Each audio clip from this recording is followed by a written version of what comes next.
Hi hello నమస్తే and welcome back to my channel. So 30 days breakfast రెసిపీలో అయితే ఈరోజు డే 6 నేనైతే గోధుమ పిండి దోశలు అయితే వేయబోతున్నాను. సో ముందుగా గోధుమ పిండి ఒకప్పుడు అందులోకి 2 స్పూన్ల బియ్యం పిండి, ఇంకా కొంచెం జీలకర్ర, కారం, ఉప్పు వేసి వాటిని ఒకసారి కలుపుకుంటున్నాను.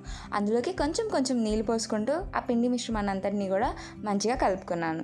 సో చూసారు కండి, ఈ కన్సిస్టెన్సీలో అయితే ఉండాలి. నెక్స్ట్ ఇందులోకే నేను కట్ చేసి పెట్టుకున్న ఉల్లిపాయలు, పచ్చిమిర్చి, అల్లం ముక్కలు వీటిని అయితే వేసుకుంటున్నాను.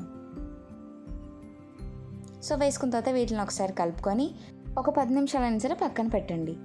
సో నెక్స్ట్ రేక్ అయితే వేసుకొని అది వేడెక్కిన తర్వాత కాస్తంత ఆయిల్ని అయితే వేసుకొని ఈ అట్టును అయితే వేసుకున్న తర్వాత అది అంచుల నుంచి మనమైతే కొంచెం ఆయిల్ని అయితే యాడ్ చేసుకొని వాటిని అయితే తిరగేసి రెండో వైపు కూడా బాగా కాలనివ్వాలి. సో కాలిన తర్వాత వాటిని అయితే సర్వింగ్ ప్లేట్లోకి తీసుకుంటే రెడీ.